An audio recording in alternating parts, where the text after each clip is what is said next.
بسم اللہ الرحمن الرحیم۔ السلام علیکم۔ میری 40 سالہ زندگی پولیس اور کورٹ کچہری کا چکر لگاتے گزری، لیکن یہ کیس میری زندگی کا انتہائی دل خراش اور عجیب و غریب کیس تھا۔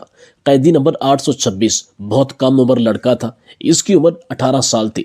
اس کے چہرے پر ایک عجیب سا تاثر رہتا تھا۔ نہ میں اسے معصوم کہہ سکتی تھی، نہ ہی مکار۔ بس جب میں اسے دیکھتی تو مجھے لگتا کہ وہ کسی گہری سوچ میں مبتلا ہے۔ چہرہ پوری اسرار سا تھا۔ مجھے اس کے لیے سب سے زیادہ دکھ اس بات کا تھا کہ وہ سزائے موت کا قیدی تھا۔ 18-19 سال کی عمر میں وہ یہ دنیا چھوڑ کر جا رہا تھا، جبکہ اس کے لیے یہ دنیا ابھی کھلی ہی نہیں تھی۔ وہ تو بہت کم عمر لگتا تھا۔ میرا اس سے پوچھنے کو جی چاہتا تھا کہ تمہیں کس جرم کی وجہ سے یہ سزا ملی ہے کہ دنیا کی اتنی بہاریں چھوڑ کر تم آخرت کے سفر پر روانہ ہو رہے ہو؟ مگر اس کے چہرے پر اتنی مایوسی ہوتی کہ میرا اس سے بات کرنے سے بھی دل گھبراتا تھا۔ میرا نام ریحانہ طارق ہے۔ پیشے کے اعتبار سے میں ایک انسپیکٹر تھی۔ پولیس میں کام کرنے والے لوگوں کی طرح میرا دل بھی سخت تھا، اور اس کو دیکھ کر میرا دل پگھل جاتا اور دماغ سوالوں سے بھر جاتا تھا۔ میں اس سے بہت ساری باتیں پوچھنا چاہتی تھی، مگر جیل کے اندر ایسا ماحول نہیں ہوتا تھا کہ آپ کسی قیدی سے اس طرح بے تکلفانہ گفتگو کر سکے۔ کچھ قواعد و ضوابط کو مجبوراً مد نظر رکھنا پڑتا تھا۔ آج مجھے حکم ملا، قیدی نمبر 826 کو 2 دن کے بعد سزائے موت ہے، یعنی اس کی سزا کا وقت آ گیا تھا۔ اسے اس کے لواحقین سے ملوایا جانا تھا۔ میرا دل بری طرح سے گھبرا رہا تھا۔ میں آج پہلی بار سزائے موت کے قیدی کو اس کی سزا سنانے جا رہی تھی۔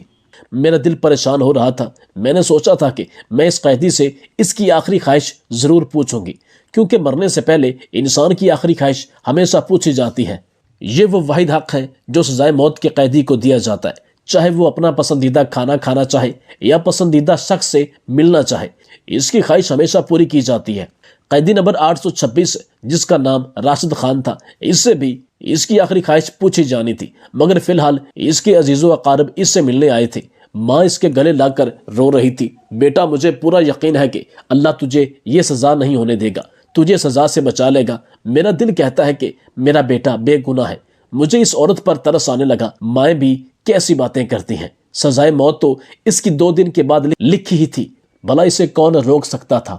دراصل اگلا دن اتوار کا تھا، اس لیے مجھے آج ہی یہ آرڈر ملا تھا کہ میں راشد خان کو اس کے گھر والوں سے ملوا دوں، تاکہ پھر بعد میں سزا پر عمل درآمد کیا جا سکے۔ میرا تو خیال تھا کہ اس کی آخری خواہش اپنے گھر والوں سے ملنا ہی ہوگی۔ وہ اس کے بعد کوئی خواہش نہیں کرے گا، بس شوق سے مر جانا پسند کرے گا۔ مگر میں یہ نہیں جانتی تھی کہ اس کی آخری خواہش اتنی ہی منفرد اور حیران کن ہوگی۔ راشد خان کو اس کے گھر والوں سے ملوانے کے بعد اسے واپس سیل میں بند کر دیا گیا۔ اس کے بعد صرف 48 گھنٹے رہ گئے تھے۔ میں نے ازراہ ہمدردی سے پوچھا، پہلی بار میں نے اس سے بات کی تھی، راشد خان تمہارے مرنے سے پہلے آپ کی خواہش تو پوری ہو ہی گئی ہوگی، کون سی آخری خواہش؟ اس نے اتنا ہی تیکھا سوال کیا تھا۔ یہی کہ تم نے اپنے گھر والوں سے مل لیا ہے، اب تو تمہارے دل میں کوئی خواہش باقی نہیں رہی ہوگی۔ ایسا تو نہیں ہے، میری بہت بڑی خواہش ابھی ادھوری ہے، میں اسے پورا کرنا چاہتا ہوں۔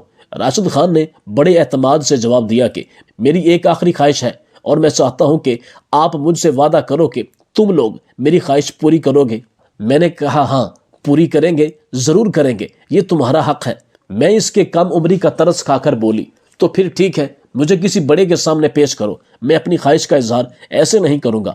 بہت خاص خواہش ہے میری، اور میں جانتا ہوں کہ تم لوگ کسی تک نہیں پہنچاؤ گے۔ یہ بات اور اس کی خود اعتمادی دیکھ کر مجھے غصہ تو آیا، لیکن کیونکہ وہ سزائے موت کا قیدی تھا، میں نے سوچا جانے دو، وہ بیچارہ بس 2 دن کا ہی تو مہمان ہے، مجھے اسے دشمنی کر کے کیا مل جائے گا۔ میں نے ایس پی صاحب کے سامنے راشد خان کو پیش کر دیا۔ بولو بچے، تمہاری کیا خواہش ہے؟ میں حیران تھی، اتنی نرمی سے سزائے موت کے قیدی سے ایس پی صاحب کیسے پیش آ سکتے تھے؟ مگر شاید وہ حقیقت سے واقف ہوں گے، جانتے ہوں گے کہ اس کا قصور کیا ہے اور اسے سزا کیوں ملی ہے۔ عموماً یہاں پر زیادہ تر قیدی ایسے ہی تھے جن کا قصور چھوٹا لیکن سزا بڑی تھی، جبکہ بڑے بڑے گناہ کرنے والے آزادانہ گھوم رہے ہیں۔ بہرحال جب اس سے اس کی آخری خواہش پوچھی گئی تو اس نے کہا، ایس پی صاحب، میری آخری خواہش ہے کہ میں زندگی میں پہلی اور آخری بار شادی کرنا چاہتا ہوں، نکاح کرنا چاہتا ہوں، اور ایک دن اپنی بیوی کے ساتھ گزارنا چاہتا ہوں۔ اس کی خواہش سن کر ہمارے تو جیسے منہ کو تالے لگ گئے تھے۔ ایس پی صاحب نے عقل اور ہوشمندی سے کام لیا۔ دیکھو بچے، تمہاری شادی تو ہم کروا دیں گے، اور تم سے کرنے کے لیے مانے گا کون؟ کم بخت تمہارے گھر والے امیر تو ہے نہیں، تم غریب خاندان سے تعلق رکھتے ہو اور غریبوں سے شادی کرنا تم سمجھ سکتے ہو، کیوں اپنی زندگی کا آخری ایک موقع ضائع کر رہے ہو؟ کوئی اور چیز بتا دو، کھانا پینا، کوئی کسی سے ملنا جلنا، ہم تمہارے لیے سب کچھ کرنے کو تیار ہیں، کیونکہ تم سزائے موت کے قیدی ہو۔ تمہارے لیے دکھ کی بات ہے، مگر قانون سخت ہے، قانون ایسا ہی ہے، سب کے لیے برابر ہے، چاہے کوئی کم عمر اور معصوم ہو یا پھر زیادہ عمر کا یا بدماش، سب کے لیے ایک ہی سزا ہے۔ میں نہیں جانتا کہ تمہیں سزا کیوں ہوئی، تمہارا کیس ظاہر اور پس پردہ کیا ہے، لیکن اب تم سزائے موت کے قیدی ہو، تو بلا وجہ تم یہاں نہیں آئے، تمہیں کسی وجہ سے ہی یہ سزا ملی ہے، اور تم کسی اور چیز کی خواہش کا اظہار کرو تو ہم پوری بھی کر دیں گے، لیکن میں یقین سے کہہ سکتا ہوں تم سے کوئی شادی کے لیے راضی نہیں ہوگا، اور پھر ہم کیسے تمہاری شادی کروائیں؟ راشد خان بڑے اطمینان سے بولا، ایس پی صاحب، میں کب آپ سے کہہ رہا ہوں کہ آپ میری شادی کروائیں؟ میں آپ کو ایک ایسا طریقہ بتاتا ہوں کہ میری شادی خود بخود ہو جائے گی۔ اس کی بات سن کر ایس پی صاحب کے کان کھڑے ہو گئے، سوچنے لگے کہ کہیں یہ جیل کی کسی خاتون سے نکاح کرنے کا نہ بول دے۔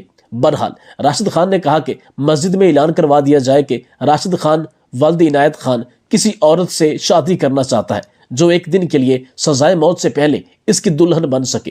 اب یہ بات تھی تو بڑی ہی بے ڈھنگی، اور راشد خان نے ہم سے وعدہ لیا کہ اگر کوئی عورت اس کے بعد بھی مجھ سے نکاح کرنے کو تیار ہوئی تو آپ روکیں گے نہیں، اور صبح ہونے تک وہ میرے پاس ہی رہے گی۔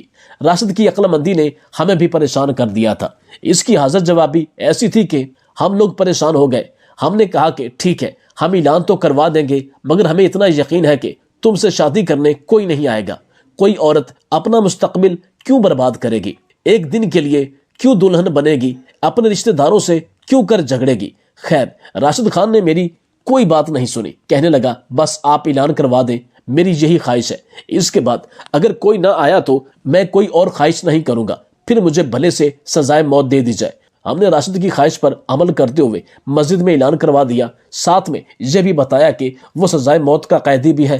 2 دن کے بعد اسے اس جرم کی سزا میں پھانسی دی جائے گی اور وہ اس دنیا سے چلا جائے گا، اور وہ ایک غریب خاندان سے تعلق رکھتا ہے۔ اگر کوئی عورت پھر بھی اس سے شادی کرنا چاہتی ہے تو فلاں تھانے میں آ جائے، وہاں سے اسے جیل پہنچا دیا جائے گا۔ ہمیں تو یہ مذاق ہی لگا تھا، ہم نے تو اس کی خواہش پوری کر دی۔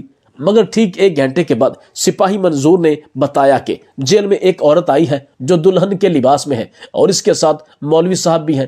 مجھے بات بڑی حیران کن لگی، مجھے لگا کہ شاید یوں ہی کہہ رہے ہوں گے، اور جب میں اور ایس پی صاحب باہر گئے تو یہ دیکھ کر حیران رہ گئے کہ سامنے ایک نوجوان لڑکی جس کی عمر بمشکل 17 سے 18 سال ہوگی وہ کھڑی تھی، اور اس کے ساتھ امام صاحب بھی تھے۔ مولوی صاحب کو دیکھ کر ایسا لگ رہا تھا کہ انہوں نے اس لڑکی کا نکاح پڑھانے کی حامی بھر لی ہے۔ ان کے پاس نکاح کا رجسٹر بھی تھا، جبکہ لڑکی خوب اچھی طرح تیار تھی۔ لڑکی کا میک اپ اور اس کی تیاری دیکھ کر لگتا تھا کہ یہ سب تو اس نے پہلے سے تیار کر رکھا ہے۔ اب راشد خان پر شک ہونے لگا تھا کہ اس نے ایسی خواہش کا اظہار ہی کیوں کیا؟ ایک دن کے لیے اسے اپنی دلہن سے مل کر کیا ملے گا؟ یہ عورت کون ہے؟ میں نے مولوی صاحب سے پوچھا کہ مجھے نہیں پتا، یہ میرے پاس آئی تھی، اس نے اسی طرح دلہن کا لباس پہنا تھا۔ بولی کہ مجھے جیل لے کر چلو، میں نے راشد خان سے نکاح کرنا ہے۔ مجھے نہیں پتا جی اس کے دل میں کیا آیا ہے، میں نے تو اسے سمجھایا کہ ایسا نہیں کرو، مگر یہ سمجھنے پر راضی ہی نہیں، کہتی ہے کہ مجھے راشد خان سے ہی نکاح کرنا ہے۔ میں بتا چکا ہوں کہ وہ سزائے موت کا قیدی ہے، 2-3 دن بعد اس کی موت واقع ہو جائے گی، مگر یہ مانتی نہیں، کہتی ہے کہ کوئی بات نہیں، میں ایک ہی دن راشد خان کے ساتھ رہوں گی، مگر میری بھی خواہش پوری ہو جائے گی، کیونکہ میں راشد خان سے سچی محبت کرتی ہوں۔ ہمیں نہیں پتا تھا کہ راشد خان کو کوئی لڑکی اتنا چاہتی ہے کہ اس کے لیے سب کچھ چھوڑنے کو تیار ہے۔ بات بڑی عجیب سی تھی، لیکن خیر، ہمارا کام تو اس کی خواہش پوری کرنا تھا۔ ہم نے کسی بات پر کوئی اعتراض نہیں کیا۔ مولوی صاحب بلایا گیا، راشد خان کو اس کے سیل سے بلا کر باہر آفس میں بٹھا دیا گیا۔ مولوی صاحب نے نکاح پڑھایا، 2-4 گواہوں کی موجودگی میں قبول و ایجاب ہوا۔ راشد خان نے کہا کہ اب خواہش کے مطابق، وعدے کے مطابق آپ میری دلہن کو میرے سیل میں بھیجیں گے، میں اس کے ساتھ باتیں کروں گا پورا دن، بس ہم اپنی پرانی یادیں تازہ کریں گے، پھر یہ چلی جائے گی۔ اس کے بعد مجھے آپ پھانسی پر چڑھا دیں، مجھے کوئی غم نہیں ہے، مجھے میری محبت مل جائے گی۔ راشد خان کی باتیں سن کر میری آنکھوں میں بھی آنسو آ گئے تھے۔ سچی محبت واقعی ایسی ہوتی ہے۔ میں نے یہی دل میں سوچا تھا، مگر یہ نہیں جانتی تھی کہ اس کے پیچھے کتنی بڑی کہانی ہوگی جو ہماری بھی ہوش و حواس اڑا کر رکھ دے گی۔ ایس پی صاحب نے مسکراتے ہوئے مجھے اشارہ کیا کہ تم اس لڑکی کو راشد خان کے سیل میں بند کر دو، وہاں تو کرسی بھی نہیں ہے، بستر بھی نہیں ہے، یہ لڑکی خود ہی تنگ آ کر تھوڑی دیر میں باہر نکلنے کے لیے کہہ دے گی۔ میں نے بھی یہی سوچا تھا۔ اس لڑکی کو سیل میں لے گئی، وہاں تو بامشکل 2 لوگوں کے کھڑے ہونے کی جگہ تھی۔ میں نے ان دونوں کو سیل میں بند کر دیا اور پھر باہر آ گئی۔ مجھے لگا تھا کہ تھوڑی دیر کے بعد وہ لڑکی تنگ آ جائے گی، مگر مجھے ہلکی ہلکی سی آوازیں آنے لگی۔ ایسا لگ رہا تھا کہ کوئی کچھ کھولنے کی کوشش کر رہا ہے۔ شک ہوا کہ شاید سیل کا دروازہ توڑنے کی کوشش کی جا رہی ہے، مگر میں مطمئن تھی۔ میں جانتی تھی کہ سیل کا دروازہ کھولنا اتنی آسان بات نہیں ہے۔ میری کوشش یہی تھی کہ راشد خان اپنی آخری باتیں اپنی معشوقہ سے کر لیں۔ مجھے ان دونوں میں فی الحال کوئی دلچسپی نہیں تھی۔ جو وہ باتیں کر رہے تھے نہ ہی میں نے سنی نہ ان پر دھیان دیا۔ مجھے مطمئن کرنے کے لیے بس ایک ہی بات کافی تھی کہ سیل پر ایک مضبوط تالا لگا ہوا تھا اور اس تالے کو کوئی چاہ کر بھی نہیں کھول سکتا تھا۔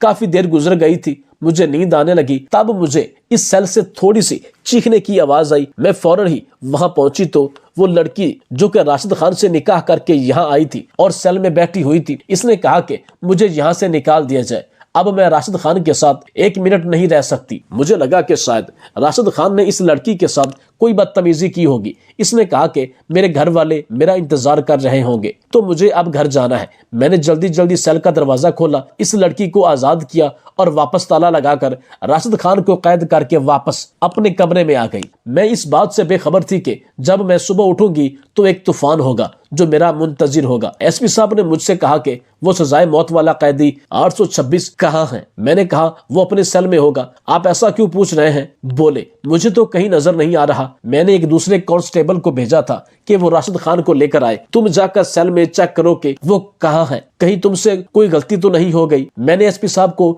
یہ تو کہہ دیا تھا کہ میں جا کر دیکھتی ہوں، مگر میرا دل تیزی سے دھڑک رہا تھا۔ اگر وہ قیدی کہیں گم ہو گیا یا اس نے مجھے کوئی چکما دے دیا ہوا تو میں کیا کروں گی؟ خیر میں جلدی 826 والے سیل میں گئی۔ وہاں معمول کے مطابق میں نے راشد خان کو آواز دی اور کوئی جواب نہیں آیا۔ میں نے ٹارچ لگا کر دیکھا تو ایک شخص جو کہ جیل کے فرش پر پڑا ہوا تھا، ایسا لگ رہا تھا کہ اس کی موت واقع ہو چکی ہے۔ میں نے جلدی سے سیل کو کھولا، مگر جب میں نے اسے ہاتھ لگایا تو میری تو جان نکل گئی۔ اتنے میں ایس پی صاحب بھی پہنچ چکے تھے۔ انہوں نے بھی اس شخص کی طرف دیکھا تو ان کے بھی ہوش اڑ گئے تھے۔ ایس پی صاحب مجھے ڈانٹنے لگے، تمہیں اتنی عقل نہیں ہے، تمہیں اتنا تجربہ ہو گیا ہے یہاں کام کرنے کا، مگر ابھی تک تمہیں لوگوں کی سمجھ نہیں آئی۔ شرم آنی چاہیے، پتہ نہیں تمہارا دھیان کہاں ہوتا ہے۔ اب اگر کسی کوتاہی کی وجہ سے مجھ پر سختی کی گئی تو اس کا اثر صرف تم پر ہوگا، اس کی ذمہ دار صرف تم ہی ہوگی۔ ایس پی صاحب مجھے باتیں سنانے لگے اور میرا دل چاہ رہا تھا کہ سامنے کھڑی لڑکی کو اٹھا کر پٹک دوں۔ اتنا بڑا دھوکہ جو ہمارے ساتھ ہوا تھا اسے کسی صورت بھی بھلایا نہیں جا سکتا تھا۔ میں نے تو سوچا تھا کہ یہ لڑکی جو دلہن بن کر راشد خان کے ساتھ ملنے آئی ہے محبت میں پاگل ہے، دیوانی ہے، مگر میں یہ نہیں جانتی تھی کہ راشد خان نے اسے ہمیں دھوکہ دینے کے لیے استعمال کیا ہے۔ وہ خود دلہن کے لباس میں نکل کر جیل سے بھاگ گیا تھا اور ہمارے سامنے اس لڑکی کو چھوڑ گیا تھا۔ اب اس لڑکی کو سزائے موت تو ہم دے بھی نہیں سکتے تھے، کیونکہ سزا تو سزائے موت کے قیدی کو دی جاتی ہے۔ اب اس لڑکی کو ہم کیا کہہ سکتے تھے، جبکہ یہ لڑکی مردانہ کپڑوں میں ہمارے سامنے بیٹھی تھی۔ آپ لوگوں نے راشد کے ساتھ اچھا نہیں کیا، وہ سزائے موت کا حقدار نہیں تھا۔ یہ بات تو وقت ثابت کرے گا۔ اس لڑکی نے آنکھوں میں آنکھیں ڈال کر مجھ سے یہ بات کہی تو مجھے اس پر مزید غصہ آنے لگا، مگر میں کچھ نہیں کر سکتی تھی۔ ایس پی صاحب نے حکم دیا کہ اب راشد خان کو جلد سے جلد ڈھونڈا جائے، ورنہ 2 دن کے بعد ہم کیا جواب دیں گے۔ ہمیں اسے سزائے موت دینی تھی، پھانسی کے پھندے تک پہنچانا تھا، اور وہ ہمیں چکما دے کر بھاگ گیا۔ بڑے افسوس کی بات ہے، مجھے تمہاری ڈیوٹی مردوں کی جیل میں لگانی ہی نہیں چاہیے تھی۔ عورت ہی ہوتی ہے، وہ مردوں کو نہیں سمجھ سکتی۔ ایس پی صاحب مجھے مختلف باتیں سنا رہے تھے، میرا دل بری طرح گھبرا رہا تھا۔ میں سمجھ نہیں پا رہی تھی کہ اتنا بڑا دھوکہ میرے ساتھ کیسے ہو سکتا ہے۔ میں نے ایک شخص پر بھروسہ کیا، ایک لڑکی پر ترس آیا، ترس کھا کر اس کا نکاح کروایا، اور اس نے میری ہی آنکھوں میں دھول جھونک دی۔ مگر اب ہمارے پاس صرف ایک ہی چارہ تھا کہ ہم اس لڑکی کے ماں باپ تک پہنچے یا پھر راشد خان کو ڈھونڈیں۔ راشد خان رات کے اندھیرے میں کہاں گیا تھا ہمیں اس بات کا بالکل پتہ نہیں تھا، کیونکہ وہ یہاں سے صبح کے 4 بجے نکلا تھا، مگر مجھے اس لڑکی پر حیرت ہو رہی تھی۔ اب میری دلچسپی کا مرکز وہ لڑکی بن گئی تھی کہ آخر وہ لڑکی کیسے راشد خان کی جگہ بیٹھنے پر راضی ہو گئی، کیسے اس نے راشد خان کو اپنا شوہر بھی مان لیا اور کیسے اس نے سوچ لیا کہ راشد کے حصے کی پھانسی اسے دے دی جائے۔ اتنی محبت کسی مجرم سے تو نہیں کی جا سکتی۔ اگر راشد اتنا برا ہوتا تو یہ لڑکی اسے اتنی محبت کیسے کرتی؟ میں نے اس سے اس کے ماں باپ کا پوچھا تو اس نے مجھے صاف صاف بتا دیا تو وہ منظور علی کی بیٹی ہے۔ منظور علی ساتھ والے گاؤں میں رہتا تھا۔ منظور علی کو بلا کر لانا ہمارے لیے کوئی مشکل بات نہیں تھی، مگر میں نے سوچا کہ جب لڑکی میرے سامنے ہے تو کیوں نہ میں ساری بات اسی سے پوچھ لوں۔ تب اس نے ایک عجیب بات کہی، بولی کہ بھائی کے بارے میں ایک ایک بات آپ کو سچ بتانے کے لیے تیار ہوں۔ میں نے حیرت سے اسے دیکھا تھا، وہ اپنے شوہر کو بھائی کہہ رہی تھی۔ کیا کہا؟ کیا تم اسے بھائی سمجھتی ہو یا رشتے میں وہ تمہارا بھائی لگتا ہے؟ تم لوگوں نے یہ ناٹک کیا ہے۔ نہیں، وہ رشتے میں میرا بھائی نہیں لگتا، مگر میرے بھائیوں جیسا ہے۔ محبت میں ان سے ضرور کرتی ہوں، مگر میری محبت ایسی نہیں تھی کہ میں اسے بھائی مانتی تھی۔ تو پھر تم نے یہ سب کچھ کیوں کیا؟ تم نے اس سے نکاح کیوں کیا؟ کیا وجہ؟ کیا تم نے ہم سب کو چکمہ دینے کے لیے، راشد کو یہاں سے بھگانے کے لیے ایسا کیا؟ یقین مانے ایسا بالکل بھی نہیں ہے۔ وہ کل شام تک واپس آ جائیں گے، وہ مجھے یہاں کیسے دیکھ سکتے ہیں؟ اور ظاہر ہے اب تو انہوں نے مجھ سے نکاح کر لیا ہے، میں ان کی ذمہ داری ہوں۔ وہ اس ذمہ داری کو کبھی بھی چھوڑ کر بزدلوں کی طرح گھبرائیں گے نہیں۔ وہ پیٹھ دکھا کر بھاگنے والوں میں سے نہیں ہے۔ لڑکی کی باتیں سن کر میں حیران رہ گئی۔ پھر جو اس نے مجھے کہانی سنائی وہ تو مجھے مزید پریشان کر گئی تھی۔ میں مجبور ہو گئی کہ میں اپنا فیصلہ بتاؤں اور دوبارہ سے اس سارے معاملے پر غور و فکر کروں۔ میرا نام نازیہ ہے۔ میری بڑی بہن کی منگنی راشد سے ہو چکی تھی۔ راشد خان بچپن سے ہی بہت بہادر لڑکا تھا۔ زندگی میں شاید ہی ایسا کوئی وقت آیا ہو جب راشد کسی سے ڈر کر بھاگا ہو۔ وہ میرے ابا کی بہن کا بیٹا تھا۔ میرا پھپھو زاد ہونے کی وجہ سے اماں ابا راشد بھائی پر بہت بھروسہ کرتے تھے۔ پھر جب انہوں نے میری بڑی بہن کی منگنی راشد بھائی سے کر دی تو ہمارے گھر بھی آنے جانے لگے اور گاؤں کا ماحول بڑا عجیب ہوتا ہے۔ ایک رات راشد بھائی باجی سے ملنے کے لیے ہمارے گھر آئے۔ اس دن اماں ابا بھی گھر پر نہیں تھے۔ راشد بھائی کی منگنی ہو چکی تھی۔ ظاہر ہے ان کا ہمارے ساتھ ایک رشتہ بن گیا تھا۔ ہم دونوں بہنیں ہی گھر پر تھیں، گھر میں اور کوئی نہیں تھا۔ وہ پچھلے دروازے سے آئے۔ میں سمجھ گئی تھی کہ آپی سے ملنے کے لیے آئے ہیں۔ میں کچن میں چائے بنانے لگی۔ وہ دونوں آپس میں باتیں کر رہے تھے۔ پھر دروازے پر زور زور سے دستک ہونے لگی۔ میں گھبرا گئی، مجھے لگا شاید ابو آ گئے ہیں، مگر میں نے جا کر دروازے سے جھانکا تو کوئی 3-4 آدمی کھڑے تھے۔ میری آنکھوں میں خوف کے سائے لہرانے لگے۔ میں سوچ بھی نہیں سکتی تھی کہ ہمارے دروازے پر کبھی ایسے آدمی آئیں گے۔ مجھے اس بات کی تسلی تو تھی کہ راشد بھائی ہمارے ساتھ ہیں، مگر یہ آدمی گاؤں کے بدماش تھے جن کو دیکھ کر ہی خوف آتا تھا۔